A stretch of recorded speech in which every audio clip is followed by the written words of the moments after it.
नमस्कार मित्रों। आइए, पिछली क्लास में हमने पढ़ा था सर्वनाम की। अब तक जो नए लोग हैं उनको भी मैं बता दूं, पिछली 2 क्लास में सर्वनाम की अब तक की जो क्लास हुई है, जिसमें हमने पढ़ा है कि सर्वनाम की अवधारणा, सर्वनाम की भूमिका, सर्वनाम का महत्व, सर्वनाम का क्या अर्थ है, सर्वनाम कितने प्रकार के होते हैं, और उनमें से पुरुषवाचक सर्वनाम और निश्चयवाचक सर्वनाम को हमने भली भांति समझा था। परीक्षा की दृष्टि से बहुत इंपॉर्टेंट है पुरुषवाचक और निश्चयवाचक दोनों में अंतर क्या है। आइए अब हम देखते हैं नंबर 3, अनिश्चयवाचक सर्वनाम। अनिश्चयवाचक सर्वनाम की परिभाषा क्या है? जहां अनिश्चितता का बोध होता है। ये अनिश्चितता का बोध किस चीज का?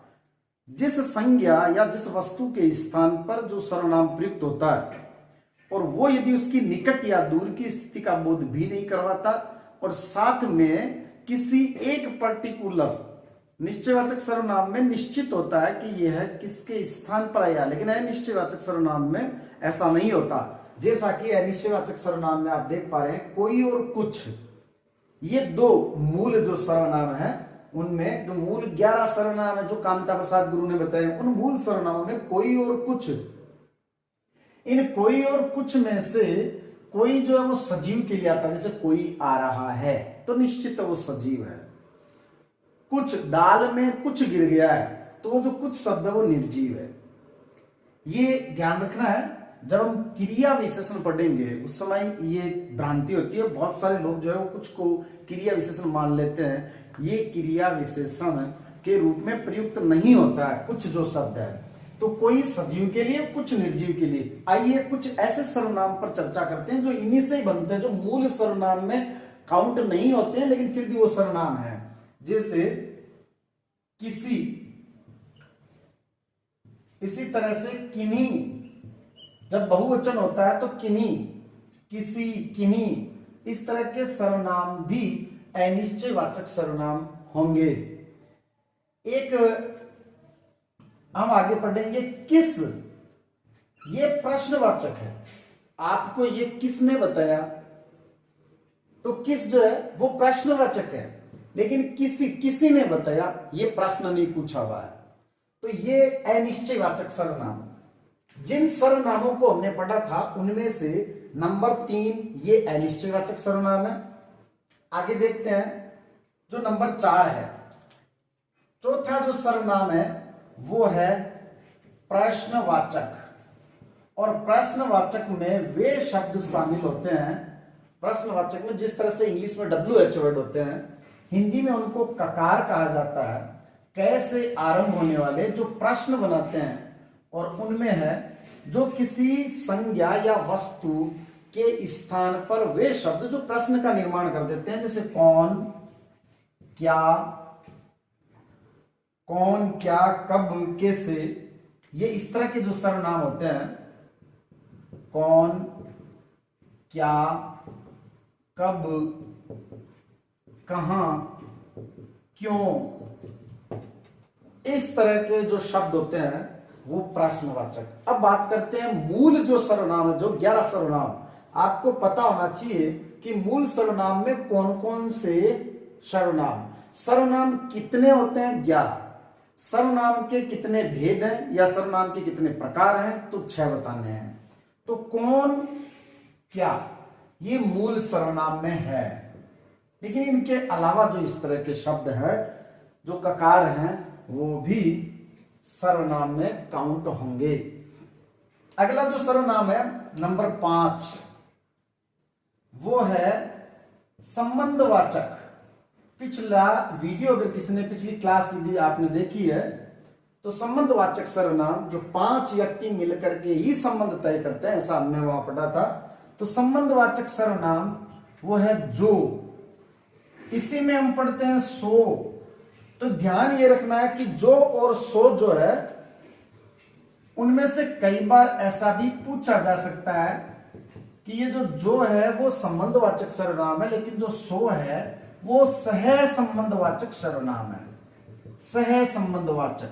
और ये सह संबंधवाचक सर्वनाम किस तरह से होगा कि जैसे जो पढ़ेगा सो उत्तीर्ण होगा, जो पढ़ेगा सो उत्तीर्ण होगा। ये जो शब्द है इसी के साथ से संबंध बताने वाला शो उत्तीर्ण कौन होगा? जो पढ़ेगा। अब यहां एक मसला है, इस जो से बनने वाले जो शब्द हैं, जैसे जिसका, ये भी संबंधवाचक सर्वनाम होगा। जिसकी, जो, जिसकी। अब हम उन उदाहरणों पर चलेंगे जो उदाहरण जहां जो और जिसका आने के बावजूद भी वो प्रश्नवाचक, वो संबंधवाचक सर्वनाम नहीं होता है। अब हमें उस चीज को, क्योंकि परीक्षा की दृष्टि से ये चीज अधिक इंपॉर्टेंट है, क्योंकि बहुत सारे जो हम गाइडों में जब पढ़ते हैं या बहुत सारे जो स्टूडेंट है वो केवल इतना सा याद करके आगे बढ़ जाते हैं, केवल इतने से अपना काम नहीं होगा। वहां परीक्षा में प्रश्न आपसे कोई नहीं पूछेगा कि जो, सो किस तरह का सर्वनाम है या निम्न में से संबंधवाचक सर्वनाम है। ये या तो पूछा नहीं जाएगा, और यदि पूछा जाएगा तो ये आपकी मेरिट का निर्धारण करने वाला प्रश्न नहीं है, क्योंकि इसको सब राइट करके आएंगे। तो कहां क्या दिक्कत होती है उस पर आइए हम बढ़ते हैं, देखते हैं। हम उस चीज के बारे में अब कुछ उदाहरण देखते हैं। अभी हमने पढ़ा था अनिश्चयवाचक सर्वनाम। तो सबसे पहले हम चर्चा ये करते हैं कि एक तरफ तो मैं लिख रहा हूं अनिश्चयवाचक सर्वनाम, और दूसरी तरफ मैं लिख रहा हूं कि ये जब अनिश्चयवाचक सर्वनाम, कब अनिश्चयवाचक सर्वनाम नहीं होगा। तो ये देखते हैं, उस समय वो क्या होगा? उस समय वो सर्वनाम के रूप में प्रयुक्ति नहीं होगा, उस समय वो होगा सार्वनामिक विशेषण के रूप में। विशेषण टॉपिक ठीक इसके बाद में पढ़ेंगे, लेकिन सार्वनामिक विशेषण अर्थात विशेषण का एक प्रकार वो तब समझ में आएगा जब सर्वनाम के साथ कंपैरिजन किया जाए, उस समय इस चीज को वापस पढ़ेंगे। लेकिन एक बार यहां ये जरूरी है, जैसे एक लिखा हुआ है कोई आ रहा है, ध्यान से देखें आप, कोई आ रहा है। ये कोई कौन आ रहा है? संभवतया ये जो कोई शब्द है ये राकेश हो सकता है, ये लड़का हो सकता है, वो आदमी हो सकता है वो किसान हो, उसके स्थान पर आया, इसलिए कोई आ रहा है, ये अनिश्चयवाचक सर्वनाम है। लेकिन यदि मैं ये कहूं कि कोई लड़का आ रहा है, कोई लड़का आ रहा है, ऐसी स्थिति में वो सार्वनामिक विशेषण होगा, वो सर्वनाम नहीं होगा। कोई कौन? इस कोई के स्थान पर जब परीक्षा में प्रश्न आता है तो ऐसी स्थिति में इन दोनों के स्थान पर किसी संज्ञा को रख कर देख लें। इस कोई के स्थान पर राकेश लगा करके देख लें, राकेश आ रहा है, ठीक है, या फिर लड़का आ रहा है, ठीक है। इसका मतलब वो कोई जो शब्द है वो इनके स्थान पर आया था, इसलिए लड़का यहां हम लिख सकते हैं, लड़का। अतः जो कोई शब्द है वो अनिश्चयवाचक सर्वनाम है।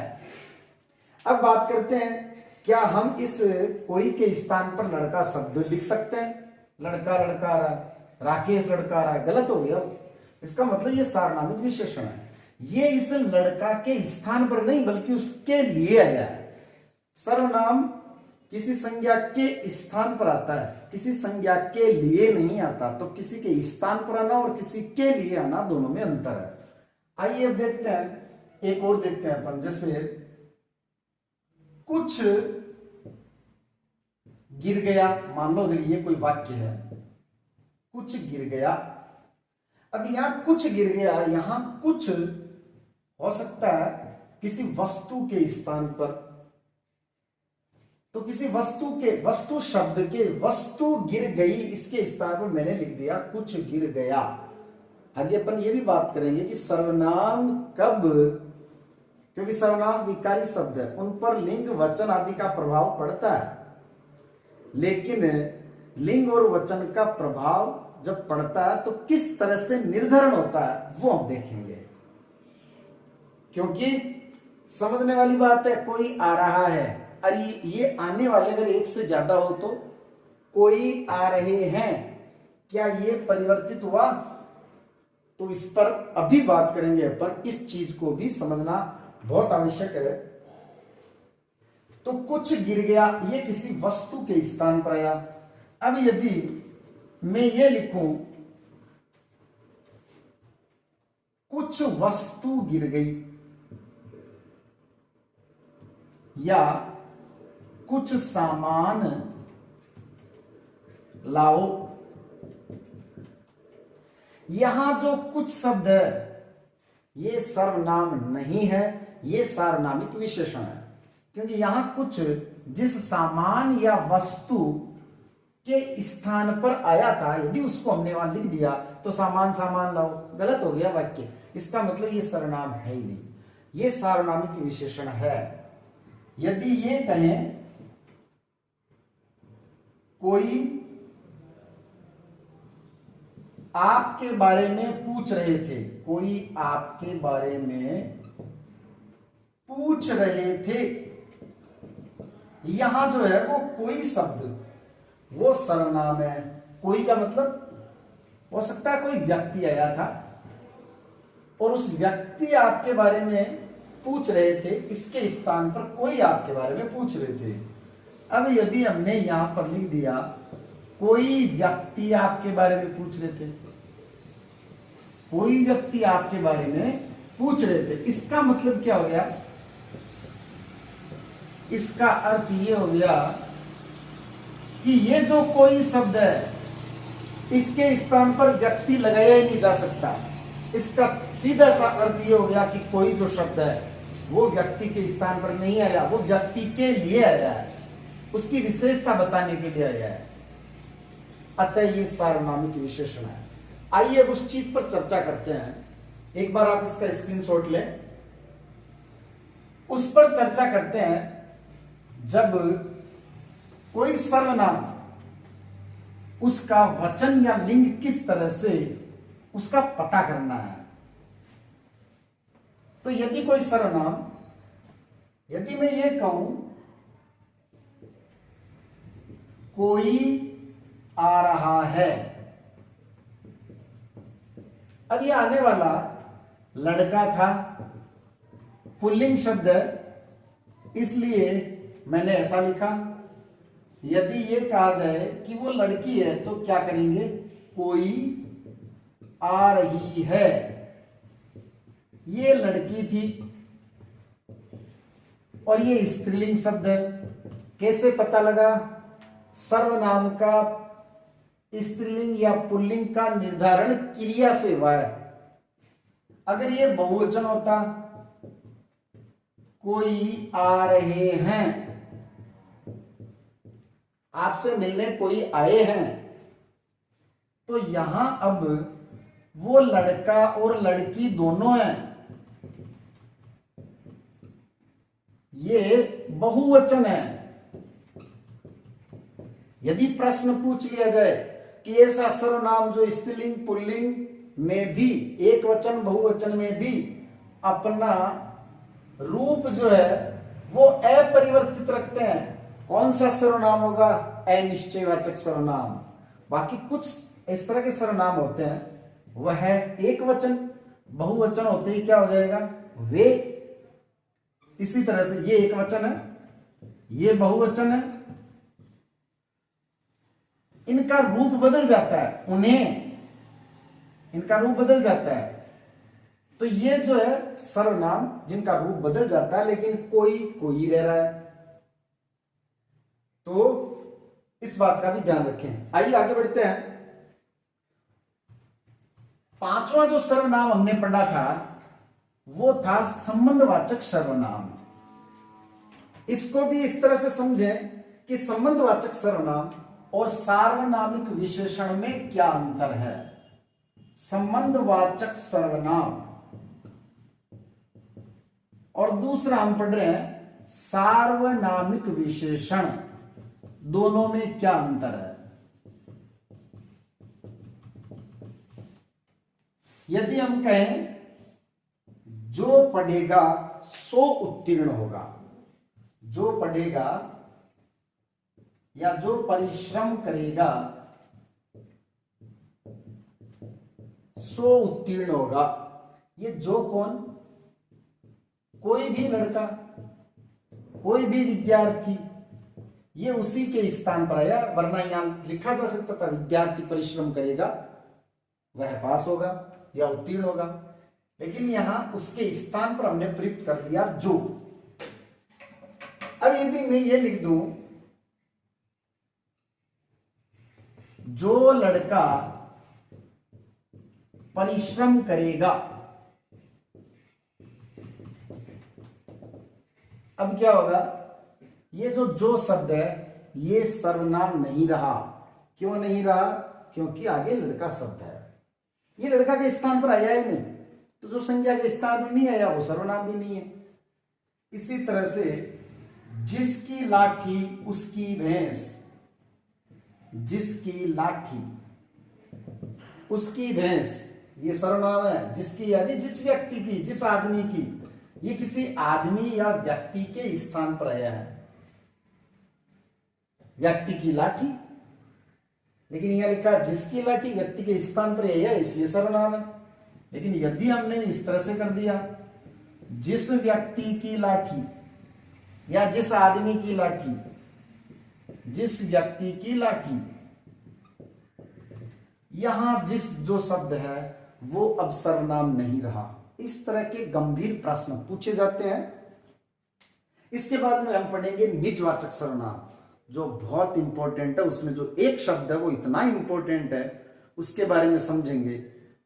और अभी हमें जो चीज समझनी है, जो निजवाचक सर्वनाम में एक शब्द है आप, इसका स्क्रीनशॉट लें आप।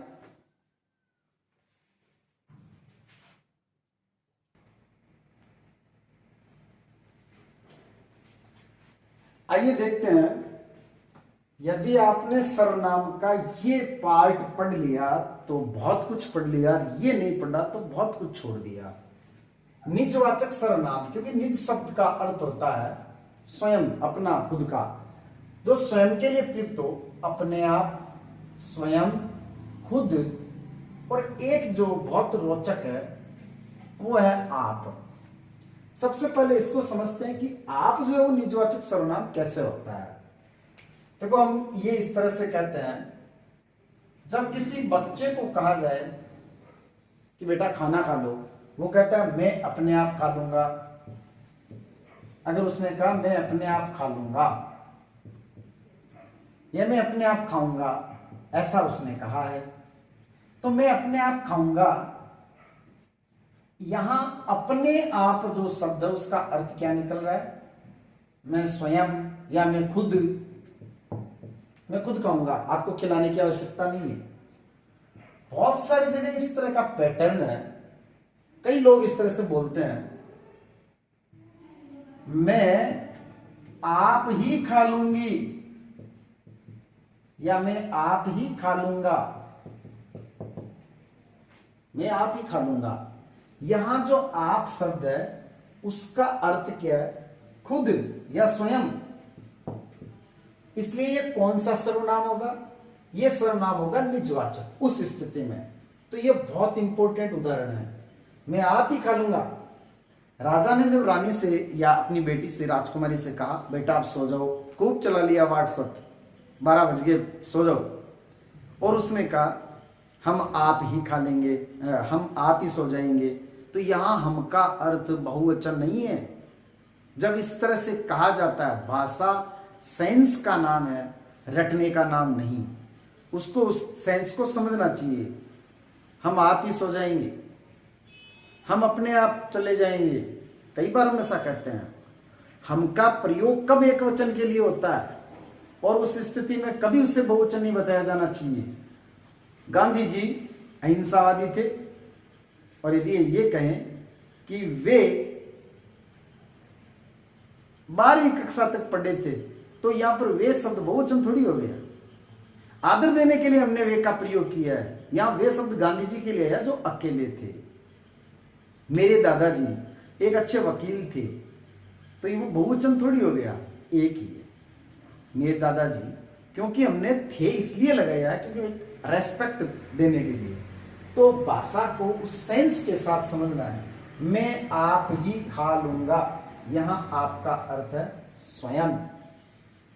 हमें आपसे कोई ईर्ष्या का भाव नहीं। यहां हमें का अर्थ जब एक ऊपर वाक्य में दर्शाया गया है कि रमेश ने सुरेश से कहा कि हमें आपसे कोई ईर्ष्या नहीं है, तो यहां हमें जो शब्द है वो बहुवचन नहीं है, तो इस तरह से समझा जाना चाहिए। जो जिसका अर्थ निकलता है, हमने संज्ञाओं में खूब पढ़ा है, जयचंद रावण जो है वो व्यक्तिवाचक संज्ञा नहीं होकर के कब जातिवाचक में बदल गए। आइए देखते हैं, तुम कौन सा सर्वनाम है? तुम है मध्यम पुरुष, तुम मध्यम पुरुष वाचक सर्वनाम है। वह जो है वो कौन सा सर्वनाम है? वह जो है वो अन्य पुरुष।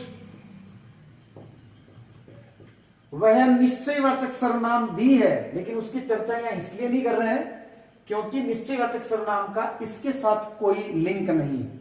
स्वयं, जब स्वयं शब्द प्रयुक्त होता है तो स्वयं, अभी हमने देखा है निजवाचक सर्वनाम। ये मैंने तीनों क्यों लिखे हैं? ये इसलिए लिखे हैं कि आपका अर्थ तुम देता है। कई बार यदि अपन इस तरह से कहें कि तुम पढ़ लो, तुम खाना खा लो, उसके स्थान पर आदत देने के लिए हमने कहा आप खाना खा लो, तो ये जो आप शब्द है जब उसका तुम निकलता है उत्तर क्या बताना है? मध्यम पुरुष। यदि आपका अर्थ वह निकलता है तो उसका अर्थ क्या देंगे? अन्य पुरुष। यदि आपका अर्थ स्वयं निकलता है तो उस समय उत्तर क्या देंगे? निजवाचक। तो क्या आपका अर्थ तुम के अतिरिक्त वह और स्वयं भी निकलता है? तो स्वयं का उदाहरण आप देख चुके हैं। आपका तुम के अर्थ में और वह के अर्थ में हम कुछ एग्जाम्पल देखते हैं, इसलिए ये बहुत इंपॉर्टेंट है। और इनमें से सबसे इंपॉर्टेंट जो है वो है ये वाला। ये परीक्षा में 100% आता है और यही गलत होता है। तो आपका अर्थ वह कब निकलता है उसके लिए हम देखते हैं। देखें, आपके जो तीनों अर्थ हैं उनमें से हम स्वयं वाला देख चुके हैं।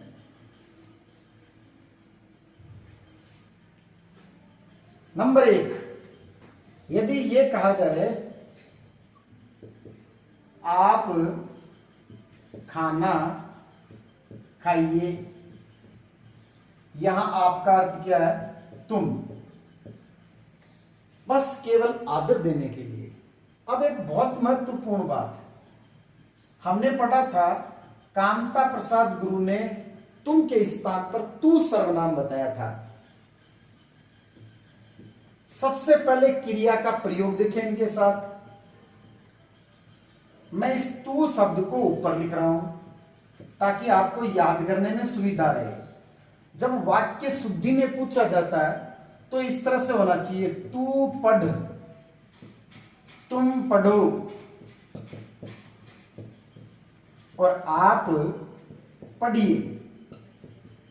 यदि इसी क्रिया को लिख के साथ प्रयोग करें तो क्या करेंगे? तू लिख, तुम लिखो और आप लिखिए। यह भाषा में इस तरह से प्रयोग किया जाना चाहिए। ये सभी वाक्य शुद्ध हैं, ये सभी वाक्य शुद्ध हैं। आगे बढ़ते हैं मूल बात पर जिसके लिए हम चर्चा कर रहे थे। आप खाना खाइए, यहां आपका अर्थ तुम है, इसलिए हम इसे कौन सा सर्वनाम बताएंगे? हम इसे बताएंगे मध्यम पुरुष। आगे देखते हैं, जब आपका अर्थ वह हो तो वो अन्य पुरुष होगा, स्वयं के लिए निजवाचक होगा, जिसका उदाहरण हम देख चुके हैं। अब ये जो सबसे इंपॉर्टेंट है उसका उदाहरण, जब ये उदाहरण अगला पूछेगा उस समय निश्चित बात है वो 2 सेंटेंस देगा। जैसे तुलसी ब्रज भाषा के कवि थे, तुलसी ब्रज भाषा के कवि थे। ध्यान रखें, इन्होंने ब्रज और अवधि दोनों में लिखा था, लेकिन मैंने एक सेंटेंस लिख दिया, तुलसी ब्रज भाषा के कवि थे। आप एक महान कवि थे, आप एक महान कवि थे। आपका अर्थ क्या होता है? तुम होता है। तो क्या तुम महान कवि थे? यहां मैं क्या आपको कह रहा हूं कि तुम महान कवि थे? नहीं, यहां आपका अर्थ क्या निकल रहा है? वह। इसलिए ये कौन सा सर्वनाम होगा? उस समय हम इसे बताएंगे अन्य पुरुषवाचक। इस वह को हम बताएंगे अन्य पुरुषवाचक। एक उदाहरण और देखें। प्रताप, जो महाराणा प्रताप है, प्रताप ने कभी अधीनता स्वीकार नहीं की। प्रताप ने कभी अधीनता स्वीकार नहीं की। और दूसरा सेंटेंस, आप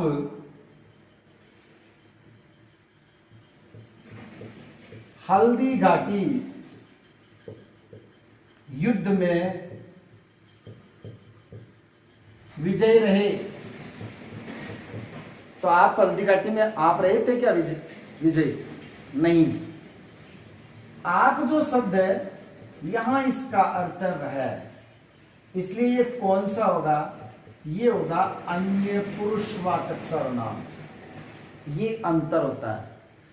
आप कल्पना करें, मेरे पास में यहां आज मैं किसी मेरे मित्र को लेकर आया हूं और यहां वो खड़े हैं और उनका नाम है विष्णु जी। अब मैं उनका परिचय करवा रहा हूं। ये विष्णु जी हैं।